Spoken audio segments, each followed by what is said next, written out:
The stars were quiet above Earth. They had been quiet for 200 years. Captain Jake Morrison stood on the bridge of the exploration ship Horizon's Edge, watching those peaceful stars through the viewport. His uniform was clean and pressed, decorated only with badges for scientific discovery and successful first contact missions. No weapons hung at his side.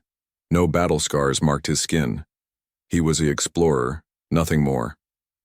"Captain, we're approaching the Kepler station," said Lisa, Grant, his first officer. She was young, barely 30, with bright eyes that had only ever known peace. Her fingers danced across the navigation console with practiced ease, plotting courses between stars like an artist, painting beauty across the void. Tony Rodriguez looked up from his engineering station. "Mining drones are ready for deployment at the asteroid field. We should gather enough rare minerals to keep the colony supplied for months." His hands, strong and calloused, had built 100 machines in his 40 years of life. All of them designed to create, never to destroy. "Excellent," Jake replied, settling into his captain's chair. At 55, he was old enough to remember his grandfather's stories about the old days when humans fought each other. But those were just stories, like fairy tales meant to scare children into being good. The communication panel lit up. Carl Bennett, their young communications specialist, touched his earpiece. "Captain, we're receiving a transmission from Ambassador Wells at the Galactic Council." Patricia Wells appeared on the main screen, her silver hair pulled back in the formal style of Earth's diplomatic corps. Behind her, Jake could see the magnificent council chamber where 43 species met in harmony. The Zalathi, tall and ethereal with their glowing blue skin, floated past in the background. The small, furry Altarians scurried about with their datapads. It was a scene of perfect peace. "Captain Morrison," Patricia said with a warm smile, "the Council sends their regards. The Zalathi are particularly impressed with humanity's recent agricultural innovations. They're calling us the gardeners of the galaxy." Jake smiled back. "We're happy to help. That's what humans do now. We grow things. We explore. We learn." "Indeed," Patricia replied. "It's hard to believe our species once knew war. The Zalathi were just saying how grateful they are that humanity evolved beyond such primitive behaviors." In the corner of the screen, Jake noticed the Zalathi ambassador, Velthara, approaching Patricia. The alien's musical voice carried through the transmission. "Humans are proof that any species can overcome their violent nature. You've had peace for so long, I doubt your kind even remembers how to make a proper weapon." Jake laughed along with his crew. Of course they didn't remember. Why would they need to? Back on Earth, General Marcus Kane sat in his garden, watching his great-grandchildren play. At 93, he was ancient by most standards, though longevity treatments kept him relatively spry. His wheelchair hummed softly as he moved along the path, examining his roses. "Grandpa Marcus," little Sophie called out, running to him with a toy spaceship. "Look, I'm exploring the galaxy." Marcus smiled, ruffling her hair. "That's wonderful, dear one. Exploration is what we do now." But sometimes, late at night, Marcus would dream. He would dream of his youth when he had trained in the last military academy before it closed. He would dream of strategies and tactics that no one else alive remembered. He would dream of something called Project Ragnarok, locked away in bunkers, so deep that most people forgot they existed. Those were just dreams, he told himself.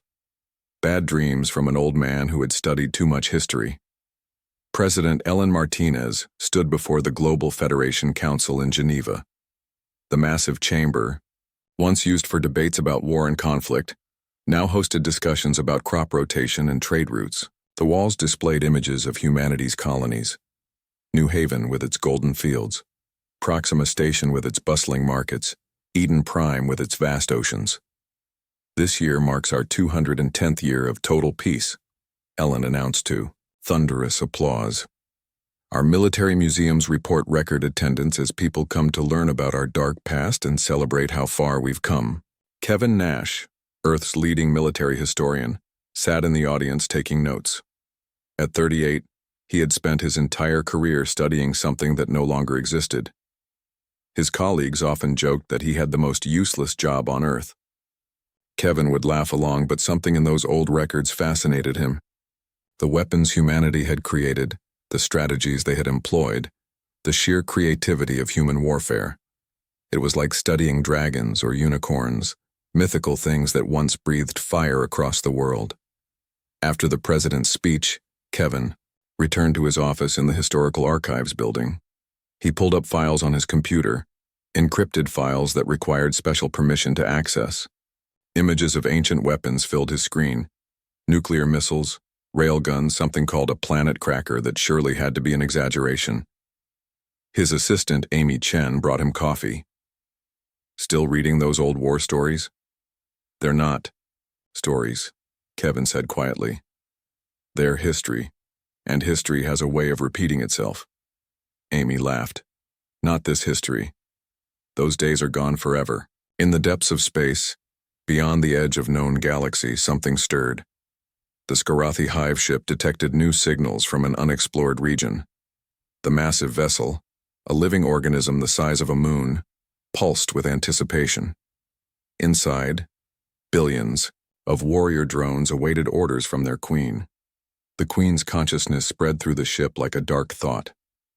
She had consumed 3 galaxies already, harvesting species after species for resources and genetic material. Each civilization had fallen within days. Some had tried to resist with their shields and energy weapons, but none had lasted long. Now, she sensed something new. A region of space filled with life, with peaceful signals and undefended worlds. The Galactic Council, they called themselves. How quaint, how naive. "Begin the harvest," the Queen commanded through the hive mind. 1,000 smaller ships, each carrying 1,000,000 warriors, peeled away from the hive ship like spores from a fungus.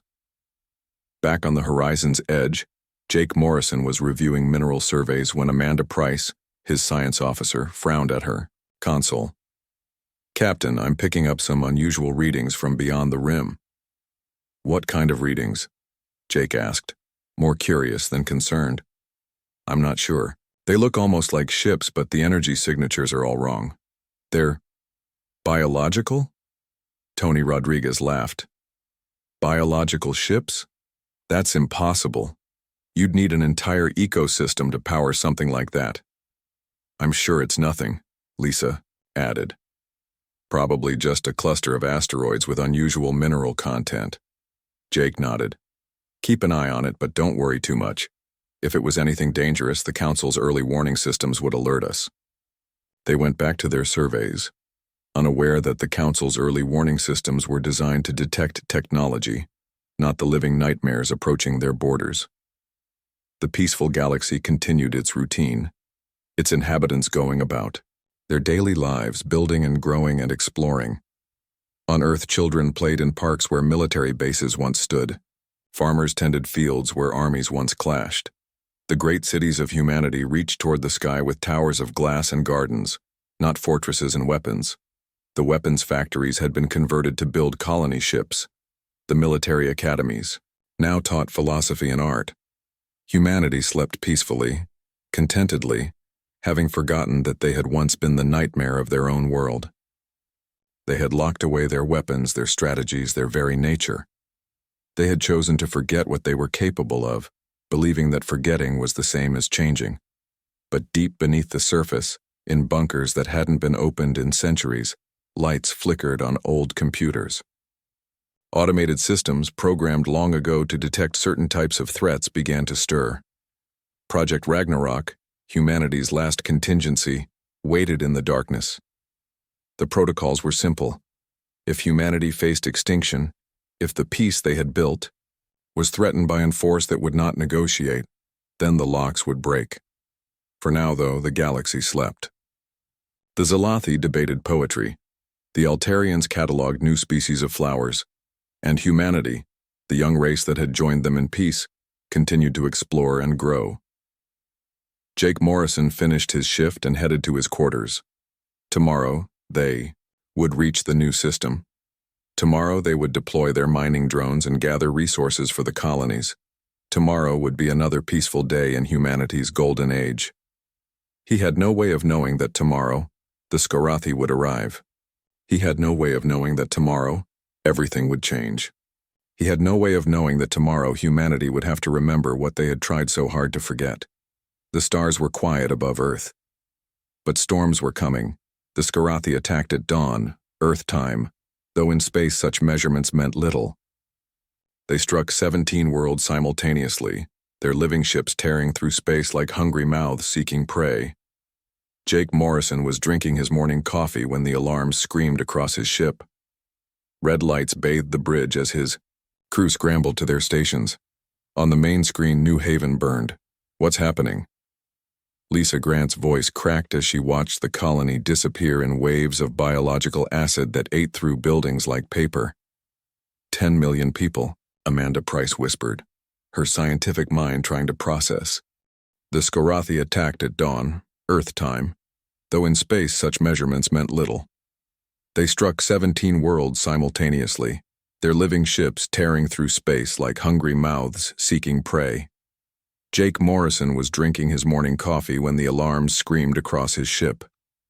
Red lights bathed the bridge as his crew scrambled to their stations.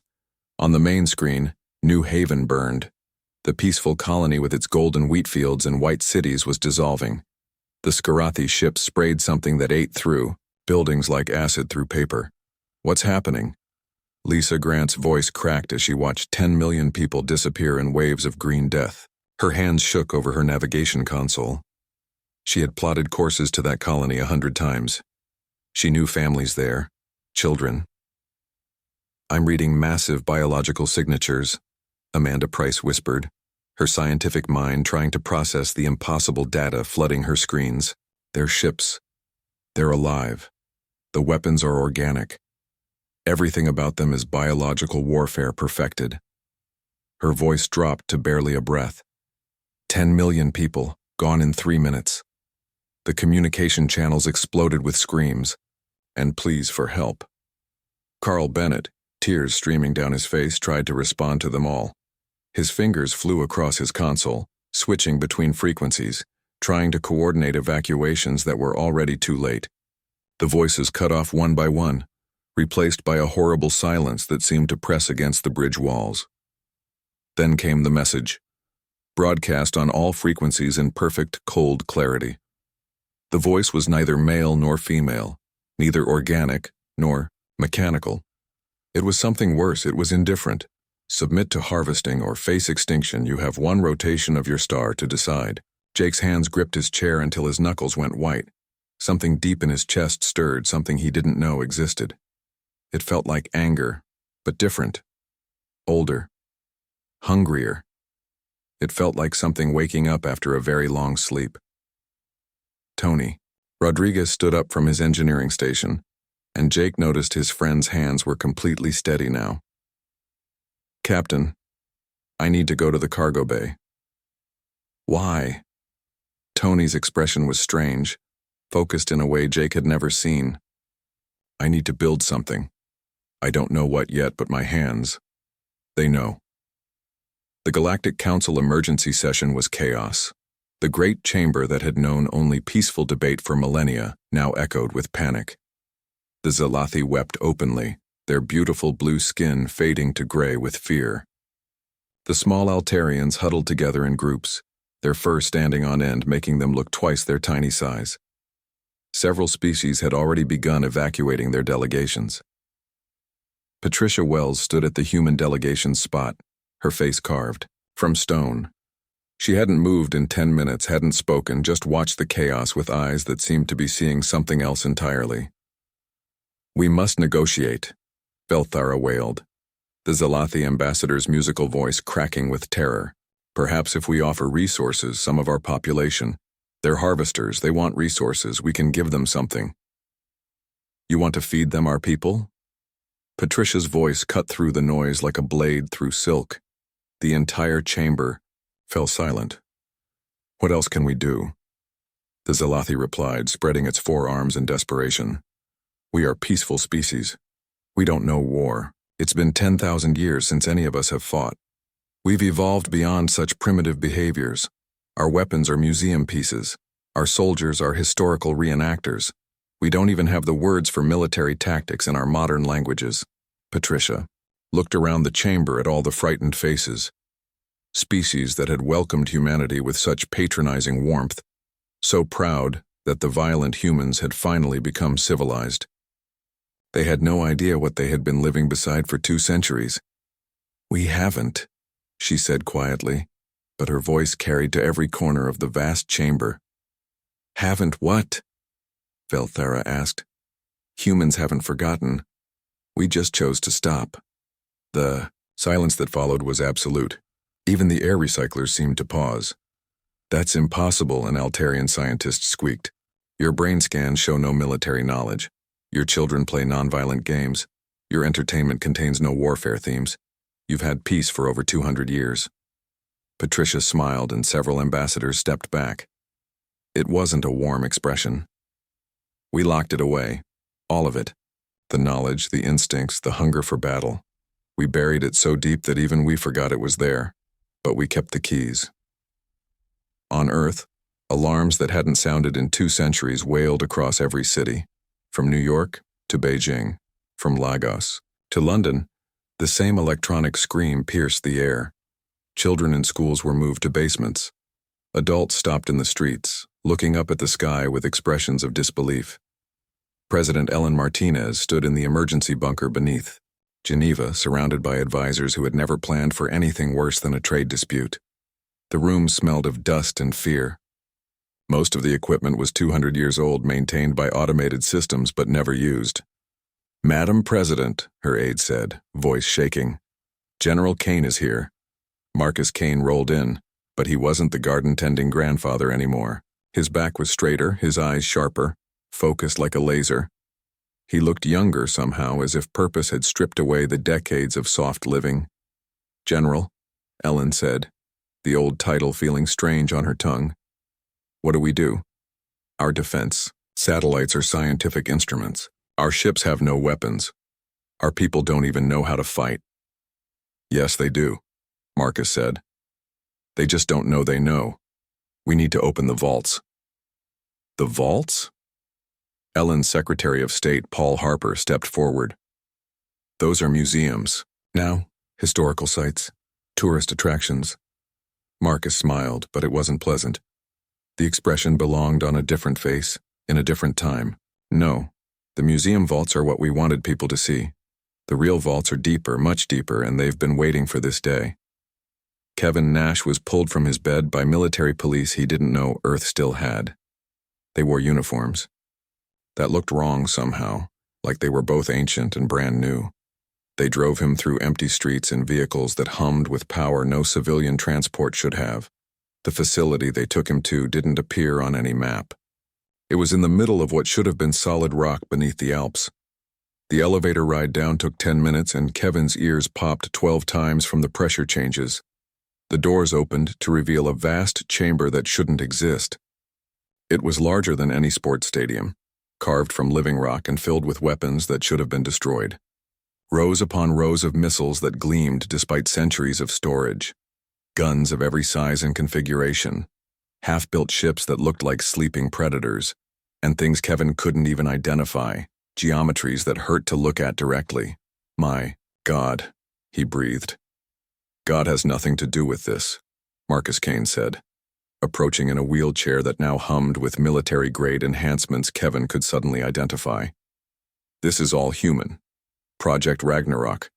We knew this day might come." "You kept all of this? The treaties, the peace accords, the disarmament agreements?" "Theater," Marcus said simply. "We kept everything. Every weapon, every strategy, every piece of military knowledge humanity ever developed.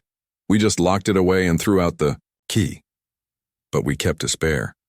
We always keep a spare. But why? We had peace." Marcus looked at the younger man with eyes that had seen videos of New Haven burning. Because peace without the ability to enforce it isn't peace. It's just waiting to become a victim. Across Earth, the transformation began faster than anyone could have imagined. Factories that built toys received new programming from satellites that had been dormant for centuries. Within minutes, assembly lines were producing ammunition.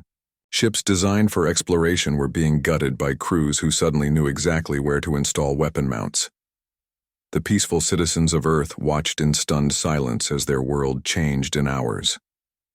But the real change was in the people themselves. Tony Rodriguez was installing a weapons system on the horizon's edge when he realized he knew exactly what he was doing. His hands moved without conscious thought, connecting systems he'd never seen before, optimizing power flows for maximum destruction. When Lisa asked him how he knew, he couldn't answer. The knowledge was just there, like remembering how to breathe.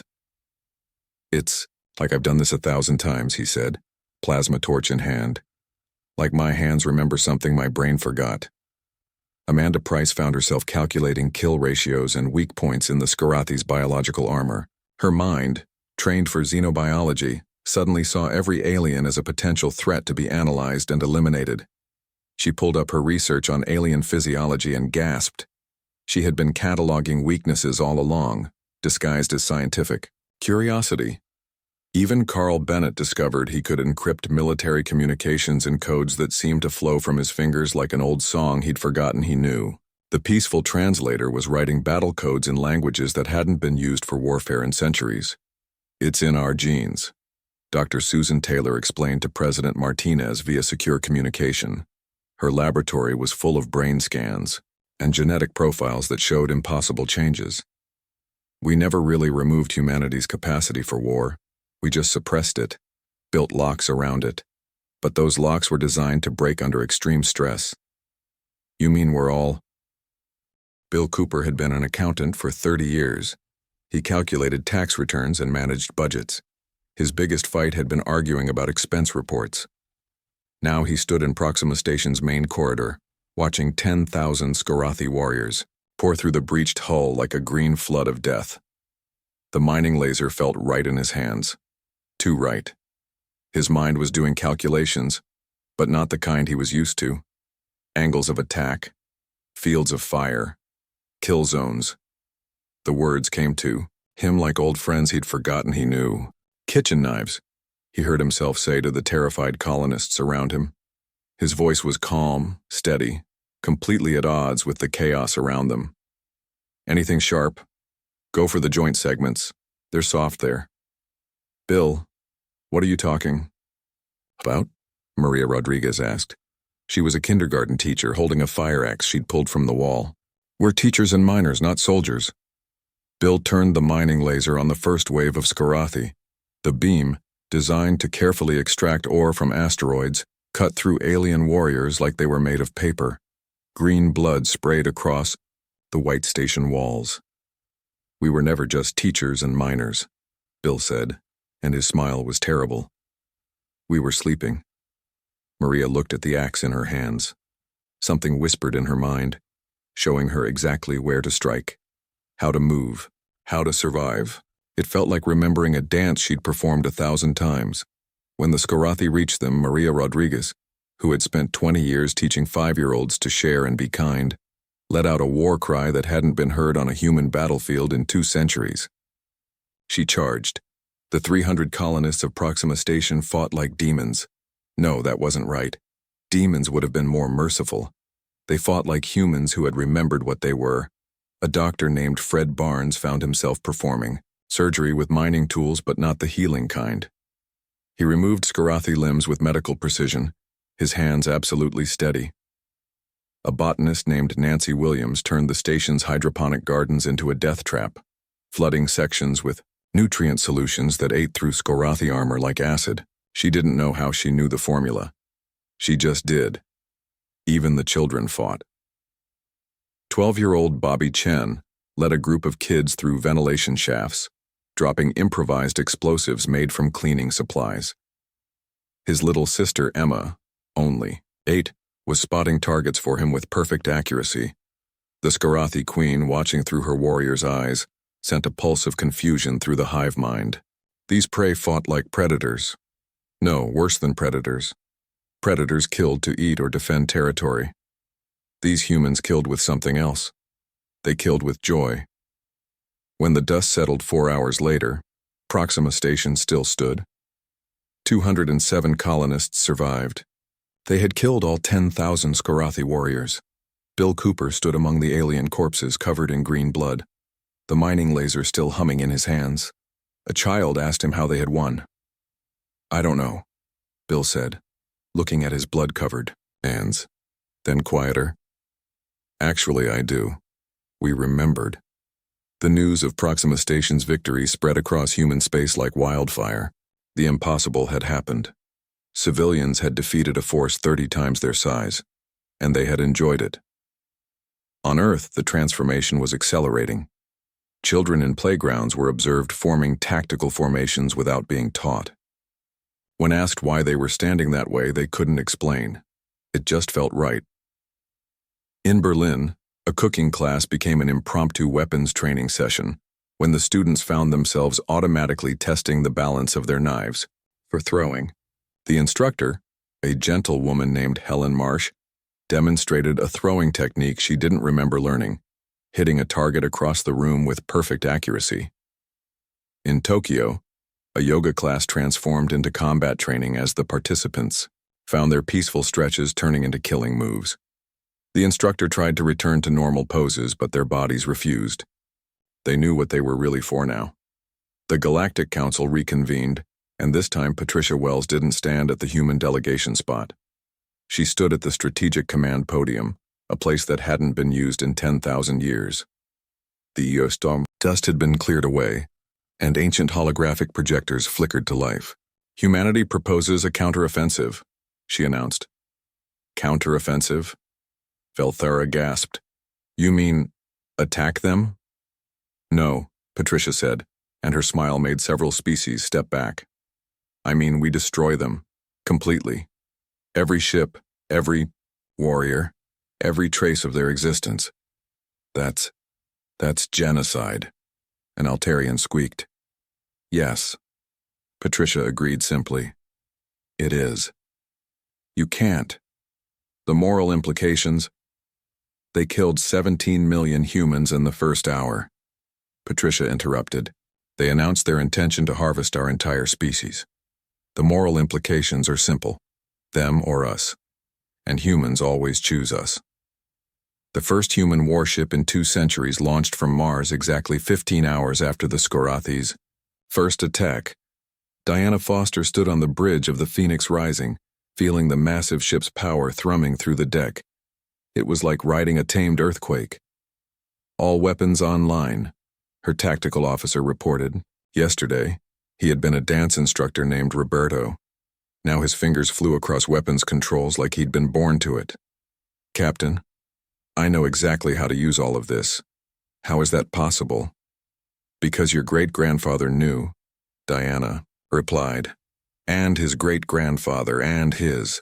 The knowledge never left us. We just covered it up with peace." "Captain," her navigator said, "the Skorathi fleet is massing near Jupiter. 200 ships. 200 biological horrors, each one capable of melting a city."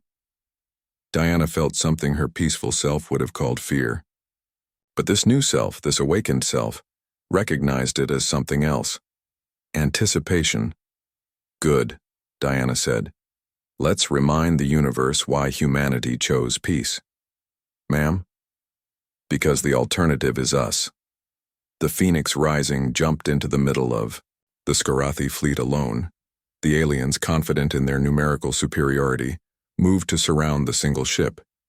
They expected fear. They expected attempts to flee. They expected prey. Diana's weapons officer smiled. "Firing solution calculated. They're clustered perfectly. Like they want to die. Fire." The Phoenix Rising carried weapons that humanity had banned from their own use 2 centuries ago. Weapons so terrible that even describing them had been made illegal. Antimatter missiles that turned matter into pure energy, kinetic bombardment rounds that hit with the force of asteroids, and something called a Void Ripper that Kevin Nash had found in the deepest files of Project Ragnarok. The Void Ripper was the worst. It didn't destroy ships. It unmade them. It tore holes in space-time that sucked the Skorathi vessels into nothing, leaving only empty space where matter had been. The screams of the dying aliens echoed through subspace before cutting off abruptly. In 60 seconds, 200 Skarathi ships became an expanding cloud of organic debris and twisted space. The Queen's scream of rage echoed through the hive mind. Every Skarathi in the galaxy felt her fury, and for the first time, her fear. These weren't prey. These were apex predators who had been pretending to be herbivores. Jake Morrison received his new orders while still in shock from watching New Haven burn. Admiral Nicole Shaw appeared on his screen. Yesterday, she had been a pediatrician, AE, healer of children. Now she wore a military uniform that looked like it had been waiting for her all her life. Captain Morrison, you are now commanding Wolfpack 7. Your mission is to hunt down and eliminate any Skarathi ships in your sector. Admiral, I'm an explorer. I don't know how to— Yes, you do, Nicole interrupted. You've always known. We all have, we just chose to forget. Now remember what we were, remember what we are, and Jake did remember. Not memories exactly, but instincts, patterns, strategies that felt as natural as breathing. He looked at his crew, saw the same recognition in their eyes. They weren't explorers anymore. They had never really been explorers. They had been wolves pretending to be sheep. Wolfpack 7 acknowledging orders, he said, and his voice sounded different, harder, hungrier. Beginning hunt. The Horizon's Edge and 5 other converted scouts jumped into subspace. Lisa Grant plotted courses that should have been impossible, threading between dimensions in ways that violated 3 laws of physics. How are you doing that? Amanda asked, watching the impossible calculations flow across Lisa's screen. I don't know, Lisa replied, her hands never stopping. My fingers just know where to go. Like they've done this before, like my grandmother did this and her grandmother, all the way back to when humans first reached for the stars. When they emerged from subspace, they were behind a Skarathi harvester fleet 50 times their size. In the old peace, this would have been suicide. But humanity didn't fight fair. Humanity had never fought fair. That's why they had won every war that mattered. Tony, are the weapons ready? Tony Rodriguez, peaceful engineer turned weapon master, smiled. It wasn't a nice smile. I've turned our mining lasers into something special. Something my hands knew how to make, but my mind didn't understand. Want to see what humans can do when we stop pretending? Show them. They jumped directly inside the Skarathi formation, so close that the enemy's weapons couldn't target them without hitting their own ships. The modified mining lasers fired, and Tony's special modifications showed. The Battle of Sigma Draconis would be remembered as the moment the galaxy understood what humanity really was. Not because of the scale of the battle, but because of how humans fought it. Captain Jake Morrison led his wolf pack against a Skarathi harvester fleet of 300 ships. 6 small converted scouts against a force that had consumed entire civilizations. The odds were impossible. The humans attacked anyway. Lisa, plot jump coordinates inside their formation, Jake ordered, his voice carrying a confidence that would have seemed insane just days ago. Captain, their gravitational fields overlap. If I calculate wrong, we'll be torn apart at the molecular level. Lisa Grant replied, but her hands were already moving, creating mathematical solutions that shouldn't exist. You won't calculate wrong, Jake said simply. Your blood knows how to do this. Lisa's fingers danced across her console, and suddenly she understood. Her great-great-grandmother had been a combat navigator in humanity's last war. The knowledge had passed down through DNA. Waiting. The calculations weren't just numbers. They were poetry written in physics, warfare transformed into mathematics. Coordinates locked. This is going to be beautiful. They jumped directly into the center of the Skarathi formation, appearing between enemy ships with less than 50 meters of clearance. The aliens' weapons couldn't fire without destroying their own fleet. But humanity's weapons could. Tony Rodriguez had done something impossible with their mining equipment. He had turned tools of creation into instruments of perfect destruction. The modified lasers didn't just cut. They performed surgery on space itself, slicing through dimensions to hit targets that should have been shielded. Firing, Tony announced, and his voice carried satisfaction that scared him even as he felt it. 6 small ships destroyed 300 Skarathi vessels in 17 minutes. When the battle ended, Jake's wolf pack hadn't taken a single hit. The Skarathi queen watched through the hive mind, feeling each death, each moment of terror from her children. These humans weren't fighting like any species she had harvested. They fought like they were dancing, like destruction was art, like warfare was joy. What are they? She asked the empty space around her. On Earth, humanity's transformation was complete. General Marcus Kane stood in the command center, no longer needing his wheelchair. The stress of combat had activated regenerative genes that humanity had thought were for healing wounds. They were. They were for healing the wounds of peace. Sir, an aide reported, every human colony is reporting similar transformations. Civilians are becoming soldiers faster than we can track. Children are teaching themselves tactics. Even infants show enhanced spatial awareness consistent with battlefield consciousness. Marcus watched the tactical displays showing human victories across known space. How many ships do we have now? 15 million and counting, sir. Every civilian vessel has been armed.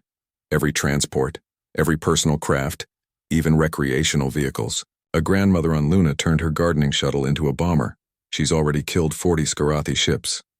And ground forces? Everyone, sir. Every human between ages 8 and 80 has volunteered. We don't have civilians anymore. We have 7 billion soldiers. The Skarathi's second wave arrived at Earth expecting to find a peaceful world in panic. Instead, they found a fortress that bristled with weapons that hadn't existed 48 hours ago. The sky above Earth turned into a storm of violence. 15 million human vessels rose from the surface like angry wasps. Each ship fought independently, following no pattern the Skarathi could understand or predict. It wasn't strategy. It was chaos. Beautiful, terrible chaos. A luxury yacht commanded by a retired dentist named George Park rammed a Skarathi battleship, detonating improvised nuclear weapons made from medical equipment. A school bus converted into a fighter by teenagers destroyed. 17 enemy vessels before anyone noticed it was crewed entirely by 16-year-olds. A farming collective turned their crop-dusting drones into a swarm of tiny killers that ate through Skarathi armor like locusts through wheat. The battle lasted 1 hour. The Skarathi fleet of 1,000 ships was completely destroyed. Earth's losses were minimal, but humanity wasn't satisfied with defense anymore. They wanted to hunt. Admiral Nicole Shaw stood on the bridge of the Phoenix Rising, watching as humanity's new fleet assembled. Not a military fleet in any traditional sense, but something worse. A mob of armed civilians who had remembered they were killers, all moving with the same terrible purpose. All ships, she broadcast. The Skarathi wanted to harvest us. They wanted to feed on our worlds. They woke us up to do it. Now we show them why humanity spent 200 years sleeping. Because when we're awake, we don't stop until our enemies are gone. The cheer that answered her wasn't military discipline. It was bloodlust, pure and simple. On the ground of Kepler 186F, Marine Colonel Danny Williams led the first human ground offensive in 2 centuries. His soldiers weren't professionals. They were volunteers who had answered the call. Teachers, store clerks, musicians, artists, people who had never held weapons before the awakening. But when they charged the Skarathi positions, something ancient took over. The Berserker Protocols, Kevin Nash had called them. Genetic memories from when humans were persistence hunters on Earth's ancient plains, when they would chase prey for days until it collapsed from exhaustion. The Skarathi warriors were 9 feet tall, covered in natural armor with claws that could tear through steel. Each one was worth 100 soldiers from the species they had harvested before. They broke and ran after facing humans for 10 minutes. It wasn't the weapons that scared them. It wasn't the tactics. It was the look in human eyes. The Skarathi were harvesters, conquerors, apex predators from beyond the galactic rim. But when they looked into human eyes during battle, they saw something worse looking back. They saw a species that had evolved not just to kill, but to enjoy it so much they had to lock the feeling away. Danny's translator, a former librarian named Ruth Taylor, managed to decode a Skarathi transmission during the battle. They're not stopping. They're laughing. Why are they laughing? Because we're home, Danny replied, not even breathing hard after charging through enemy lines. This is what we were before we chose to be gardeners and explorers. This is what we're best at. In space, the Phoenix Rising demonstrated why humanity had banned their own weapons. Diana Foster ordered an attack on a Skarathi staging area on the moon of Kepler 442b. A single torpedo was fired. A cascade torpedo, Kevin Nash had called it. The torpedo hit one Skarathi ship. The organic matter exploded, and that explosion triggered the organic matter in the next ship, and the next, and the next. The chain reaction spread through the entire fleet, then to the moon base, then to the moon itself. Diana watched a moon crack in half from a single torpedo. My God, her navigator whispered. No god would have created that weapon, Diana replied. Only humans could think of something so terrible. The Zalathi ambassador watched the footage in horror. You cracked a moon. You destroyed a celestial body that had existed for millions of years. Patricia Wells, now serving as humanity's war coordinator, shrugged. It was in the way. In the way of what? Of killing all the Skarathi. The galaxy watched humanity's rampage with growing horror. These weren't soldiers following rules of engagement. These were billions of awakened killers, each one creative, each one learning, each one getting better at destruction with every passing hour. A chef named Lewis Martin discovered he could poison Skarathi by adding specific combinations of common spices to water supplies. A musician named Katie Wong found that certain frequencies made Skarathi organs liquefy. A painter named Joe Adams realized that the same skills that let him mix colors let him mix chemicals into weapons that burned, through anything organic. Every human profession, every skill, every talent was being turned into a method of killing, and they were all sharing their discoveries, teaching each other, learning from each other. The peaceful network of human communication had become a massive war college, where 7 billion students were both teachers and pupils. Dr. Susan Taylor monitored the genetic changes from her laboratory. What she saw terrified her more than any Skarathi threat. The evolution is accelerating, she told General Kane. Each battle, each kill, it triggers something. The warrior genes aren't just active. They're writing themselves into our children's DNA stronger than before. The next generation won't need an awakening. They'll be born awake. Is that bad?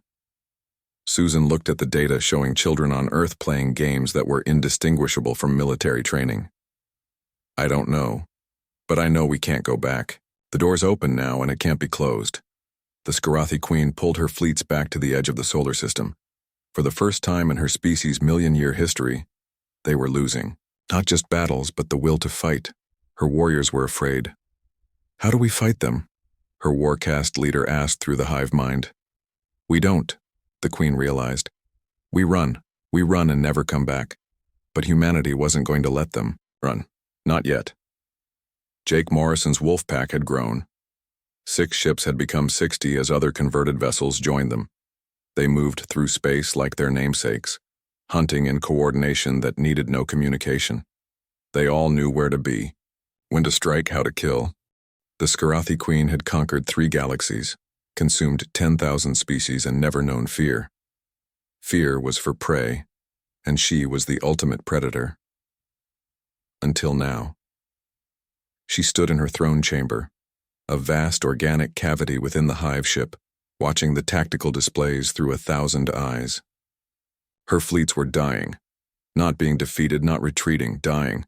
The humans weren't just winning battles, they were erasing her children from existence with a thoroughness that shocked even her. How? She pulsed through the hive mind to her. Warcast leaders. They adapt, came the response. Each battle, they fight differently. They learn, they evolve, they enjoy it. That last part disturbed her most. Every species she had harvested had fought with desperation, fear, and eventually despair. Humans fought like they were coming home after a long journey. They fought like they had missed it. Admiral Nicole Shaw stood on the bridge of the Phoenix, rising, watching as humanity's fleet assembled near Saturn. Not a traditional fleet by any measure. Luxury yachts flew next to mining vessels. School buses converted into bombers formed up with racing ships turned into fighters. 1 billion vessels, crewed by 7 billion humans who had remembered what They were. "All ships, this is Admiral Shaw," she broadcast. "The Skarathi wanted to harvest us. They thought we were prey. They were wrong.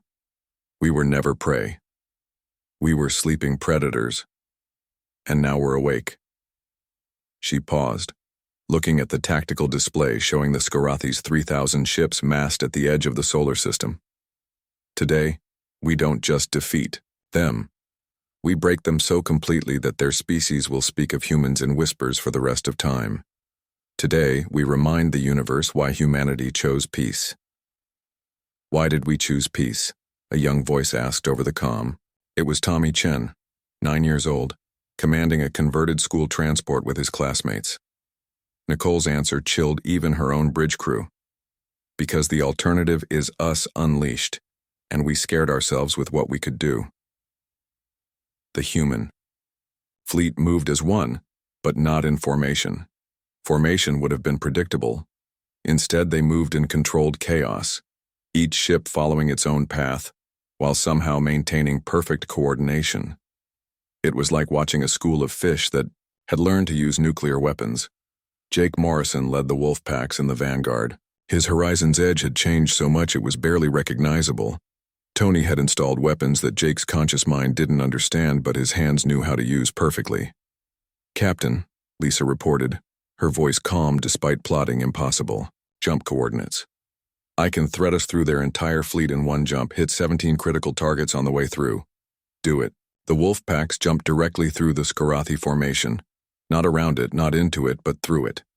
They existed in multiple dimensions simultaneously for 3 seconds, firing in all of them.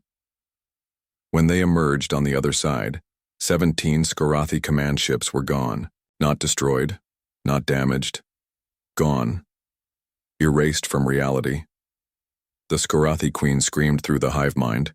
These humans were using weapons that shouldn't exist, tactics that violated the laws of physics, strategies that had no counter because they made no sense. On Earth, Kevin Nash watched from the command center as he provided real-time tactical updates. He had found something in the deepest files of Project Ragnarok, something called the Reality Anchor, a device that could lock space itself, preventing any form of faster-than-light travel within its field. "General Kane," he said, "if we activate, this nothing can jump, not them, not us. Everyone fights where they stand." Marcus Kane smiled. "Do it. Let's see how they handle being trapped with us." The Reality Anchor activated, powered by Sol itself. Suddenly, the entire solar system became a cage. No escape, no retreat, just humans and Skarathi, locked in together. The Queen felt the space around her ship solidify. Her escape routes vanished. For the first time in her existence, she was trapped with a species that had turned warfare into art. "Please," she broadcast on all frequencies. "We surrender. We'll leave your galaxy.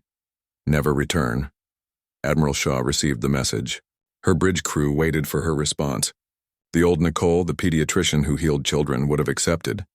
But that person was gone, or at least buried under something older and hungrier. "Open a channel," she ordered. The Queen appeared on screen, her massive form trembling. "We yield." "What are your terms?" Nicole looked at the creature that had killed millions of humans. She thought about New Haven burning. She thought about the children who had died in the first attack. She thought about the peace humanity had lost. "Terms?" Nicole's smile was cold. "You woke us up, you reminded us what we are. You taught the galaxy that humans weren't prey but sleeping predators. For that, we'll give you one chance. Anything. Run. The Reality Anchor will drop for exactly 10 seconds. Run as far and as fast as you can. Leave this galaxy and never come back. And when you meet other species, other conquerors, other harvesters, tell them about us." "Tell them what?" "Tell them that humanity sleeps by choice, and tell them what happens when someone wakes us up." The Reality Anchor dropped. Every Skarathi ship jumped away immediately, fleeing not just the solar system but the galaxy itself. In 10 seconds they were gone, running faster than they had ever moved before. As the last Skarathi ship disappeared, Jake Morrison stood on his bridge, looking at his crew. They had been explorers 2 weeks ago. Now they were warriors, killers, artists of destruction. So what now? Lisa asked. Do we go back to being peaceful?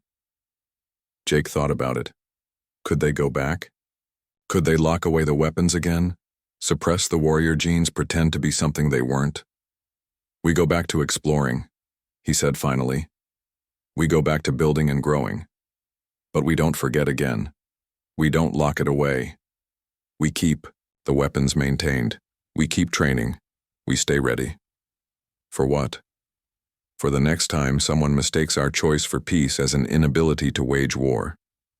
The Galactic Council reconvened a week after the Scarati fled. The chamber was different. Now, where once the species had looked at humanity with patronizing affection, now they looked with respect and not a small amount of fear. Patricia Wells stood before them, no longer just an ambassador but something more. A reminder. A warning. A promise. Humanity will return to peaceful ways, she announced. We will continue to explore, to build, to contribute to galactic civilization. But we will never again pretend to be something we're not. We are a species that chose peace because we understood war too well. We mastered destruction so completely that we locked it away to save ourselves and others from what we could do. Velthara spoke carefully, its musical voice subdued. And if another threat comes?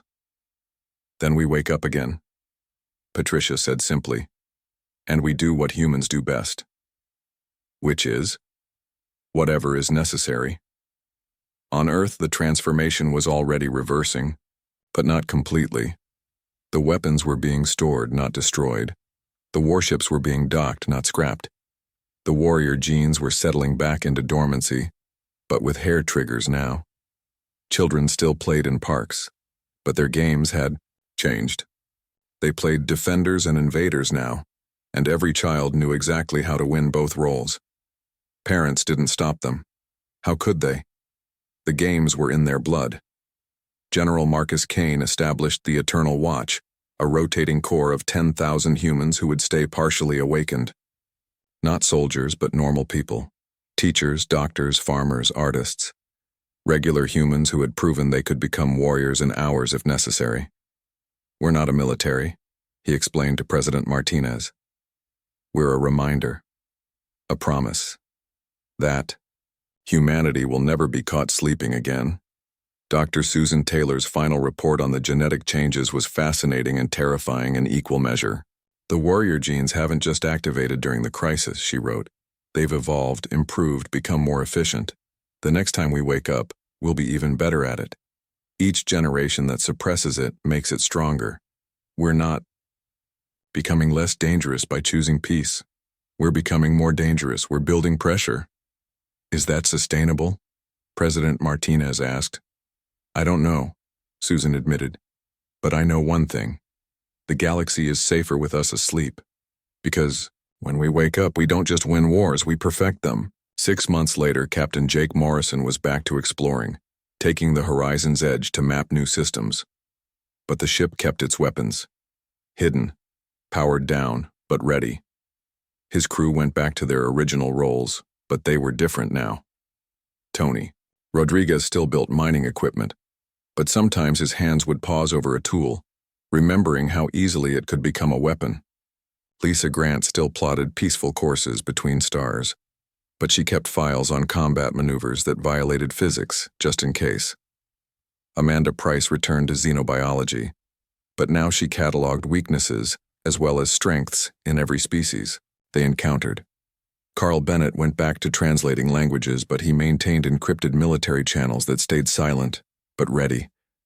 They were explorers again, but they were also guardians, watchers, ready to transform in an instant if the galaxy needed them to remember what they were. One day, Jake received a message from deep space.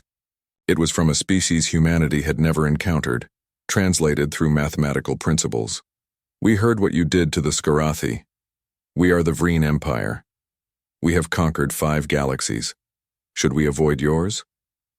Jake looked at his crew. They all knew what to say.